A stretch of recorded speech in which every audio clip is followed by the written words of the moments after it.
Dear listeners, you are stuck, unmotivated, energy flat, and then a song cuts through. Suddenly, you are breathing differently, thinking differently, moving forward again. Yeah. Yeah. And yes, and today we are talking about that exact power, the intersection where music, motivation, and building something meaningful all come together. And and then why tuning into the right frequency might be the shift that you have been looking for, right?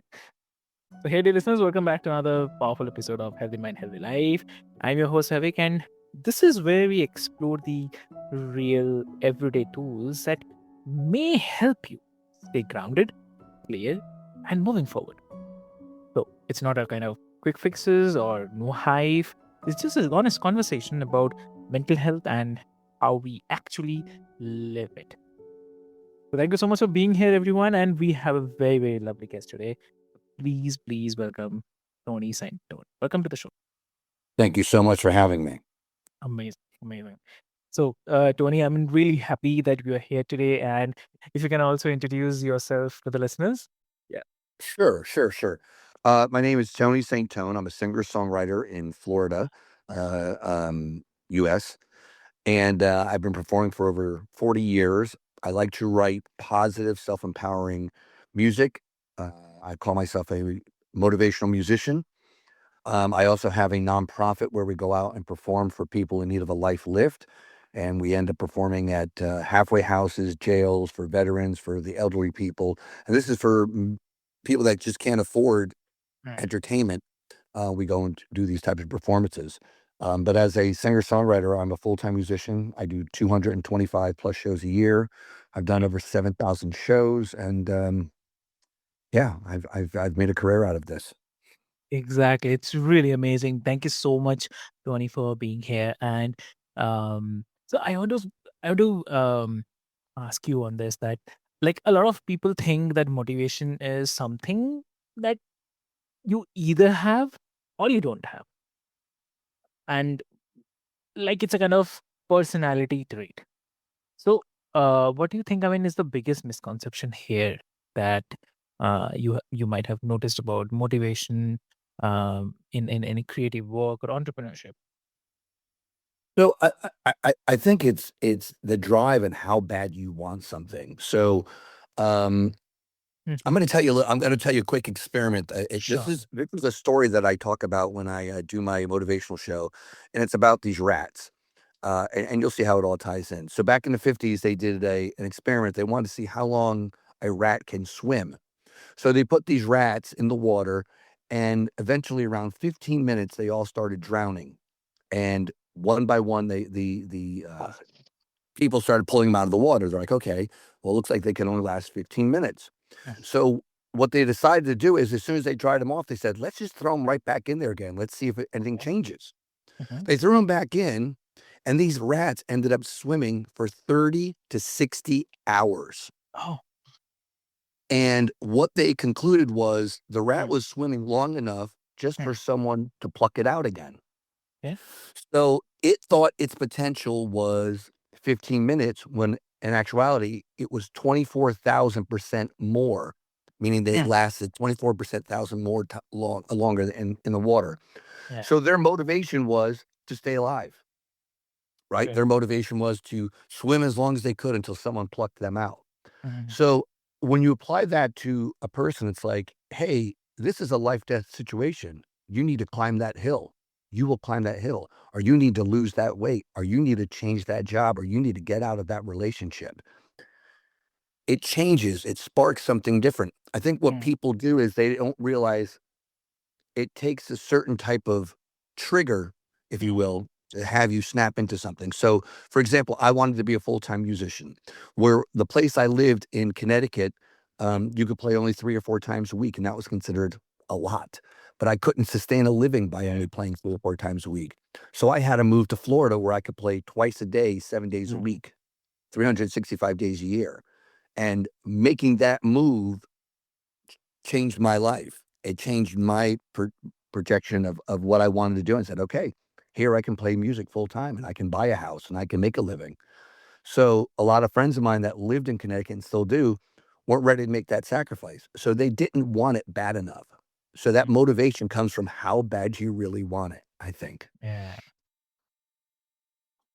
exactly. So, yeah. So to answer your question, I think motivation is in every one of us. It's just a matter of like, where's that trigger? Like Yeah. someone who has to lose weight, do they get to the point where they can't stand anymore or they Mhm. can't walk or they can't do a push up? I mean, what's that little turning point? And if you can try to find that turning point quicker than before you hit rock bottom, Mm. before it's a life and death situation, then that'll help you actually start to achieve it. That's interesting. That's really interesting. Yeah. So, Yeah, so I think that's how I visualize it, or that's how I explain it, I should say. Yeah. no, definitely, it's very true. And thank you so much for sharing that. And and also here, I would like to also ask, like, I mean, so if it's not a kind of fixed rate or something, then what exactly it is? Like, how do people start building it when it feels completely out of reach? Small steps. Okay. Give yourself small steps and celebrate those small steps. Okay. They say if you want to lose 50 pounds, right? Let's say you weigh 200 pounds and you want to lose 50 pounds. Well, they say if you keep going to the scale and you weigh yourself every day and you're still 200 pounds, you're not 150, your brain keeps going, nothing's happening. So a suggestion is put a piece of paper over the scale that reads 150. So every day you get on it, you're like, oh, I'm 150. Mentally, you have to start changing and you have to start becoming the thing that you want to become. So it's a laws of attraction. So you are what you think about. You are what you believe you are. Mm. So if you believe you're 150, you will eventually get to that 150. You'll start curbing your eating habits. Right. You'll start practicing more. If you go, hey, if I'm I don't know, rocket scientist, what would a rocket scientist do right now? How would he think? How would he approach the situation? Imagine if they say fake it till you make it. Mm. So you have to get yourself in that mindset as if you've already achieved the goal and then continue working from that state of mind. If I were a multimillionaire, what would I do? Go into you can't do it the way they used to. You used to go into these malls where they Mm. had a ton of stores, and you might still have that in India. Um, but pretend shop. Go, wow, I really like those pair of pants. Those are really Yeah. nice. I'm going to buy those. I want those shoes. Yep. Oh, I want that painting. I love that painting. Yeah, it's 500. That's okay. I want that painting. And just in your mind, buy all these things because you're a multimillionaire, Yeah. right? And start feeling those endorphins kick in. Like, yeah, I can afford that. That's awesome. I bought that. Yeah. Well, how would it Yeah. feel to buy? So now your brain starts to get used to that and gets comfortable with that instead of going to the same exact place and going, I can't afford that. I can't afford that. I can't afford that. Now what are you doing? You're re-energizing that same belief and that same thought that you can't, you Mm. can't, you can't. Change it. You pretend, Now your mind starts going, okay, yeah, all right. This is how it would feel if I were a multimillionaire. If you keep feeling that way, things start changing for you because your brain doesn't know the difference. Your subconscious mind doesn't know the difference between, a dream and reality. So you start Mm. creating your reality. Okay. Exactly. So, Yeah. definitely. I mean, when you look at people who struggle to stay motivated, whether in their creative projects or just day to day life, um, what do you think? I mean, is usually um, underneath that? I mean, what are the deeper patterns or beliefs getting in that way? Again, I think they're conditioned or have been raised to believe a certain way, right? So let me say this to you: if you were a little boy or a little girl, and I said Mm. you're a loser, you're never going to amount to anything, Mm. and I kept saying that to you, regardless of how talented you were, Mm. you would put self sabotage yourself, regardless of what your talents and skills were. Mm. But if I say you're the best, you can do anything you want, wherever you put your mind to, you can do this. You are incredible person. That person's going to have a totally different perspective on life. So mm, sometimes you just have to shift that. Now, sometimes people are in a situation where they were raised with a lot of constructive criticism and negative thoughts. mm, So somehow they have to find a way to rebuild themselves. mm. So these are underlying things that it's possible to do. Yeah. Some are just at a different part of the race. Some starting at the very beginning, some are midway. Okay. So it's a mindset because there's a lot of kids that were born rich that are poor right now, and there are a lot of kids that were born poor that are rich right now. So it Mm, doesn't matter where you start; it's where you end. okay. Mhm. Mm. So that's very, very true. Yeah, yeah. And also, like, if we talk about the everyday part, so how does this actually show up for someone who is trying to balance creative pursuit with job, family, responsibilities? So, I mean, what do you say on this? There's Everybody has 24 hours a day, Yeah. right? We all have, no matter how much money you have or don't have, Mm, you can't change that clock. yeah. So it's a matter of prioritizing certain things. That certain things need to be done, Mm, and then there's other things that you really want to do. So, um, that when I was mm, starting out in a band, we used to rehearse 3 times a week and then play a show every weekend. yeah. And people were like, well, you just played 2 shows, Friday and Saturday, and now you're going to rehearse on Monday and Wednesday and Thursday. And then you're going to go, yeah, that's what we're going to do. So while everyone else was going out partying or staying home watching TV or going to the movies, Mm, we were rehearsing, we were putting in the time. So sometimes I would stay up until 2 or 3 o'clock, 4 o'clock in the morning sometimes just doing things. That's again going back to that. How bad do you want it? What is your drive? What is your motivation? Is if this is what you really want, then you need to try to spend every waking hour that you can doing it. I used to play, work a full time job, work 40 hours a week, and still go to rehearsal. So you'd go home, grab dinner, not even go home. You grab dinner on the drive through and go right to rehearsal. yeah. Yeah. We'd always be eating in the car Mm, to get to practice on time, so you can put in 3 or 4 hours and then go home, wake up, and go and do your day job. exactly. So it takes that kind of drive. It's again, I always say it's like, how bad do you want it? Mm, You know? So it really comes down to each individual. Sometimes people think it's a fantasy and they go, I guess I really don't want it that bad. yeah. It didn't come that easy. I wanted to be a TikTok star and it didn't happen. I'm not, Mm, well, those people put in tons of hours doing what they do to build that following, to go viral. So how many videos are they putting out to get to that point? They're not just putting out one and it went viral. And if mm, it did, it was a fluke. So, exactly. yeah. Exactly true. Yep. Yep. That's quite interesting. And and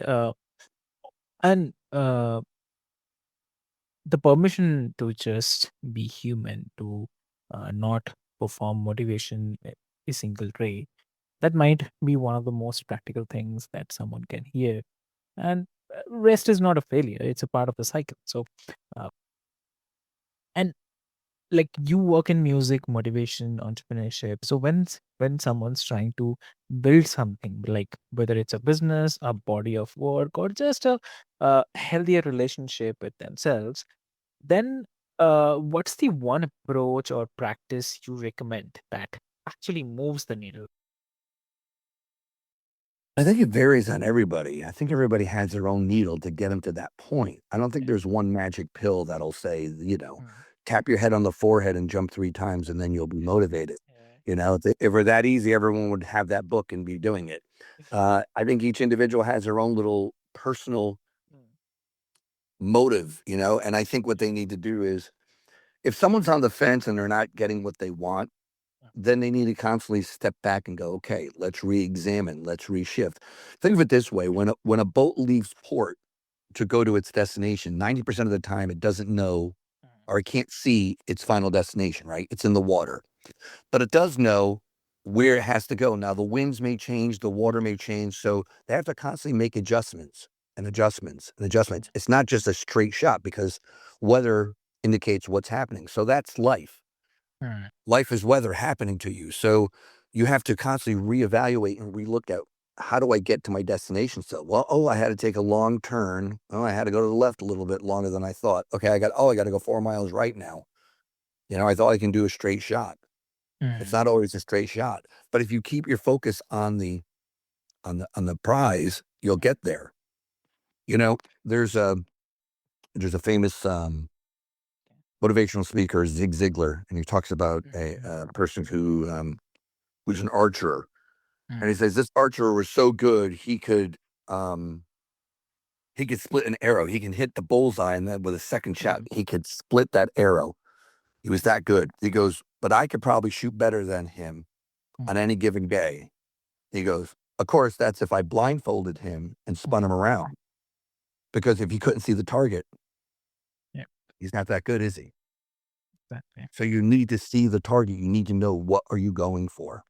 Mm, Just like the boat that's trying to get to its destination, you need to know, this is what I want to get to, and make adjustments, make adjustments. And sometimes halfway through the journey, you might go, mm, I really didn't think, I guess I don't want to go to Hawaii. yeah, You know, yeah, it's a lot further than I thought, or it's a lot more work than I thought. And that's okay. You can forgive yourself and be okay with that. It's better to know that than, you know, keep pushing and going, oh, I'm not there yet, and just constantly be frustrated. You're constantly reevaluating. Do I still really want this? If you do, then this is what it takes. For mm, me to play full time, I knew I had to move. And that was a big step for me. But it's like, well, do you really want this? You got to leave all your friends and family. You got to move to a state that you don't really know anyone. You willing to do it? Ah. And a lot of people tried to discourage me. Like, why do you want to go there? It's hot there. You don't want to go. yeah, But that was them projecting their fears onto me. mm, Right. Those are people that they don't have the courage to get up and leave. So they don't want you to get up and leave, because then they would have to face themselves. yeah, Right. So you have to look at it that way too. It's like, nope, I'm going. If you don't want to go, that's okay, man, but don't try to stop me. very true. Very true. Yeah. Yeah. And okay, so this part also, like, nobody stays motivated in a straight line.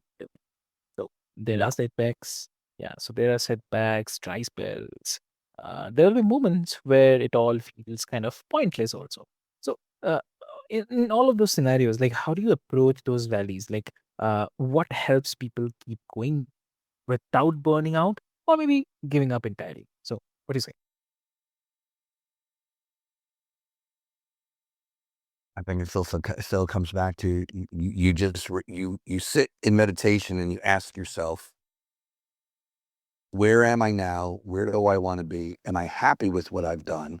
Mm, Um, and one thing I would highly recommend is keeping track of your accomplishments. So, for example, I've been fortunate enough to do a lot of things in my life, as far as traveling around the world, playing, opening up for national acts, being a full-time musician. Um, but yet there's still things that I desire.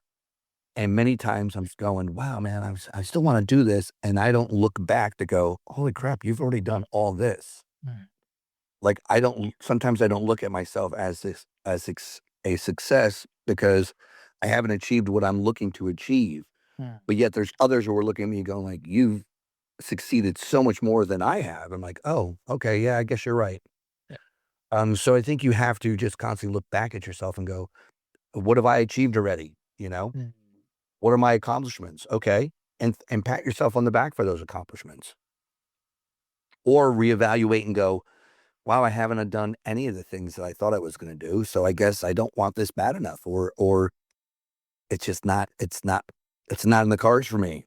It's mm, going to take a lot more. I have friends of mine who I've played with who would pick up a guitar yeah, and start playing as if they had been playing for 20 years. mm, And I'd be like, oh my God, how are you doing that? They're like, I don't know, just playing. So they were born with that skill. They were born to know how to dance. They were born to know how to be a public speaker. mm, And then other people have to really work at it. It's not a natural thing. So, sometimes you have to work at things. and other people don't have to work at things. So you can't keep comparing yourselves to others because there's always going to be someone better and there's always going to be someone worse. You have to be comfortable with yourself where you're at. Exactly. Yeah. So that's amazing. And I mean, Tony, if listeners wants to connect with you, how they can connect?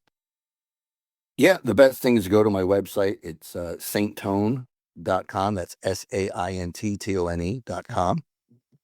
And yeah, send me an email. But I'm also on Facebook. I'm on Instagram, TikTok, YouTube. I have a YouTube channel also. So all the above, all the social medias. But Saint Tone is the main thing to look for. SAINTTONE. Amazing. So, dear listeners, like what I'll do is I'll put all the links, details, everything into the show notes for easy reference. And I have to say that motivation is not a magic, dear listeners. It's motion, and motion starts with one honest step, right? Yeah. Yeah, yeah, and I have to thank you, Tony, for I mean for this conversation. It was really really important, and it was much needed, I'd say. So, uh, and for all the listeners, like like thank you so much for listening to Healthy Man, Healthy Life. And I'll just say, like, if today's conversation actually landed for you, then please share it with someone who might need to hear it. Like sometimes the smallest shift in perspective changes is everything, right?